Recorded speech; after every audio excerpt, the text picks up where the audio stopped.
Haemophilia A is a deficiency in factor VIII, caused by a mutation in the gene responsible for its synthesis. In healthy individuals, when an injury occurs, there is damage to the blood vessel wall and a different surface area is exposed. Clotting factors are switched on, each activating the next factor in the blood clotting cascade to ultimately form a fibrin clot.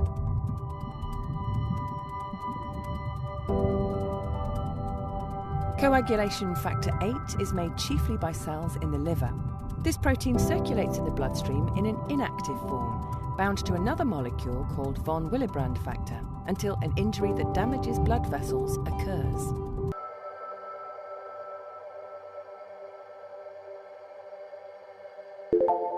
Although it is passed down from parents to children, about a third of cases are caused by a spontaneous mutation. Haemophilia A occurs in approximately 1 in 5,000 live births.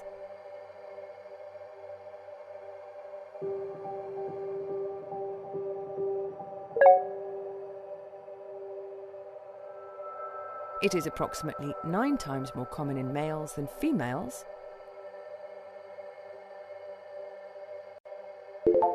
Approximately 80 to 100% of the haemophilia community below the age of 18 takes a replacement FH product prophylactically. Recombinant factor products are taken by 60 to 90% of patients on prophylaxis.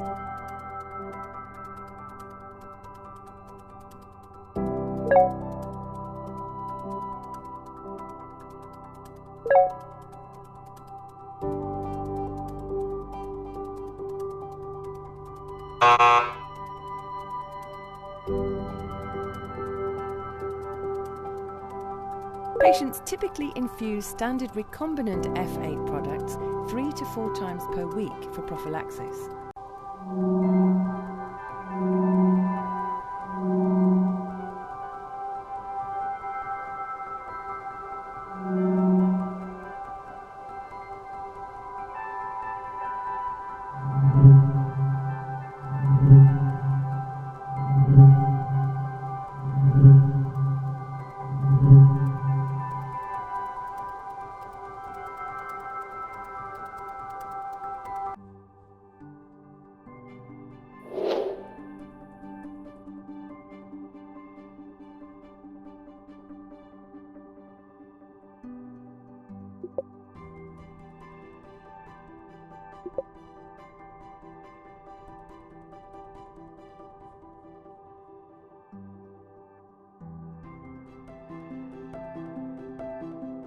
Now let's examine their face.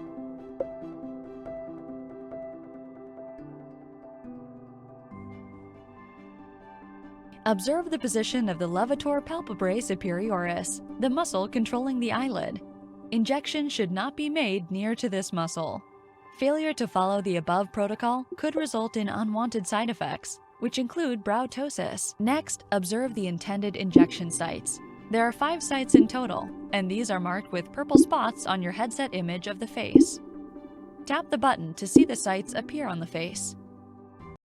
Welcome to this demo for the remote holograms application. So essentially what I'm going to do, this is a video of what it looks like as the presenter view. So you can see the console of different things, different options on your right hand side of the screen here, and essentially this would be the input for the camera feed, and I would start literally just by selecting the different pieces of content that I want. So what we'd probably do is start with a video. RCC における病的な外装の治療を行うことです。はじめに外装誘発の仕組みについて見てみましょう。外装を誘発する刺激は後頭、気管、気管支の内層に到達します。これらの気道の上皮層には外界からの刺激に反応する神経受容体が存在しており、冷気、カプサイシンまたは酸によって活性化。Then we would close that down. You could continue the conversation. You're in full control here. Then we can bring up other models. So here, for example, you might say, so that actually, as we know, just took us through down the respiratory pathway into the lungs. So you can see For example, there are other annotations here. I can skip through to more states if I wanted to. We can look at the different component parts, so look at this from different angles, move this around if we wanted to, you know, put it over here, what have you. It's fully interactive. Close that down, continue the conversation. Then we could have an animated version so that people could, for example, see the cough reflex in action. And I believe here as well, actually, this is tracked, so you can see if you wanted to move it or have different unobstructed views of different elements inside that cough system, that can also be feasible.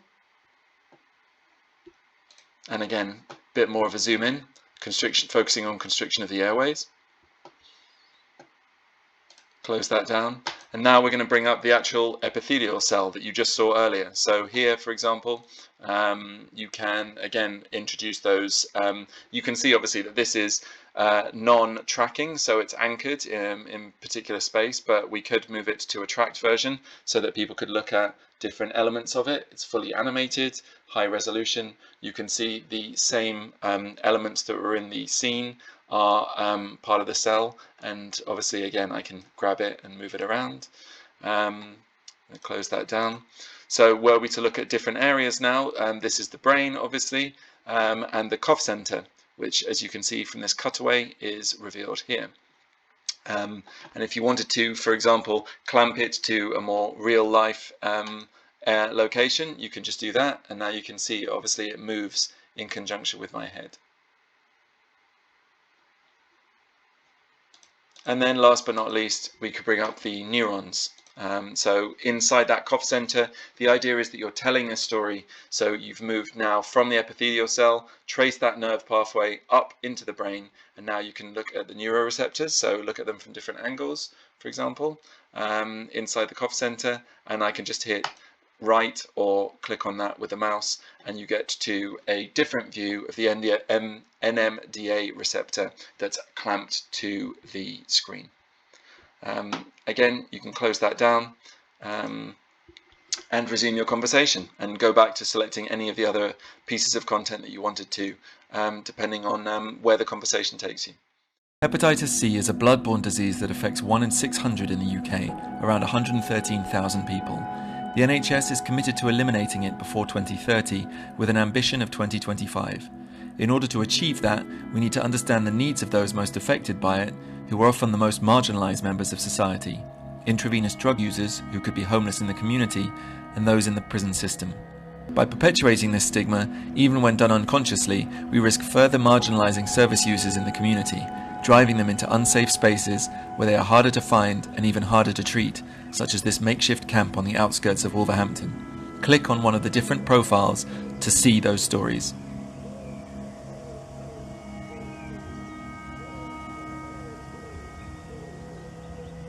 My name is Giri. I am 51 years old. I've been a user for over 30 years. It's been coming up to nearly 2 years. I've been on medication but not using, and life has changed. I am in the Ealing Borough, not far from where I go regular, which is Rise, and it's given me a lot of support, a lot of help. I wish I never started using drugs. I didn't realise just to get that high I would lose everything.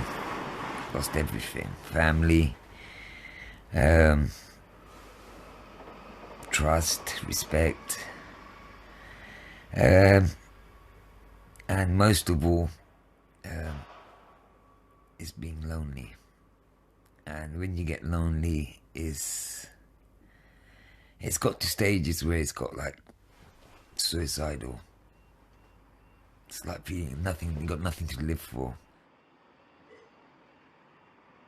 First, living on the street, I was being determined, strong-minded, that I will find somewhere to stay, and I will stay away from drugs, which was my main problem. I was on quite a high dosage of methadone when I went into prison. In the year and a half, I came off the methadone. I was at a good place. At first, I still had a bit of strength I did not use, but it got worse. And then eventually, I then started using. I had to start sleeping in areas that felt very dirty because I'm sleeping with people who have been sleeping. It wasn't until that I started using again that I realised how dangerous it was. And sleeping in a place like that was okay. Some people would come and help. I remember waking up in the car park sometimes to a bag of McDonald's beside my head. Because I'm in a car park, people are parking their cars, and as they're leaving, they'll see me sleeping on the staircase. Some people would literally do a U-turn and come down the lift instead of the stairs. Some people actually walk straight through past where I was sleeping with no care whether they were stepping on me or not.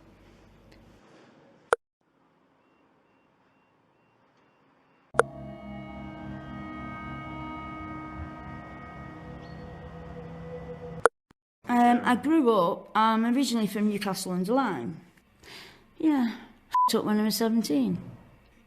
Went on the heroin, the crack, any drug could get my hand on actually. But my dad already knew. My mum didn't know that my dad knew though.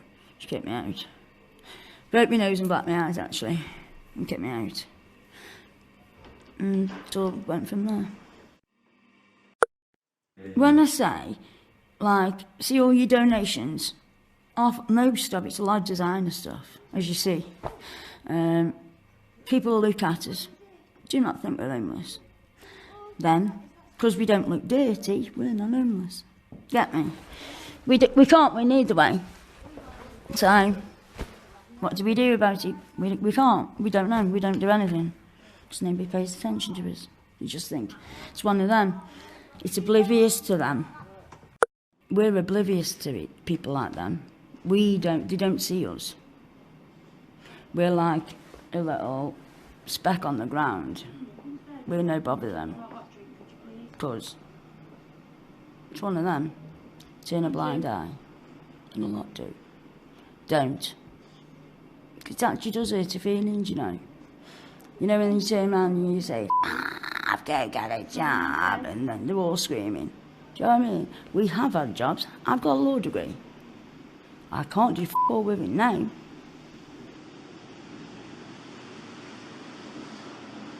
But don't they look down the noses at us as if like we're pieces of shit? We're not. We've come from all homes. Just happened that to lose ours.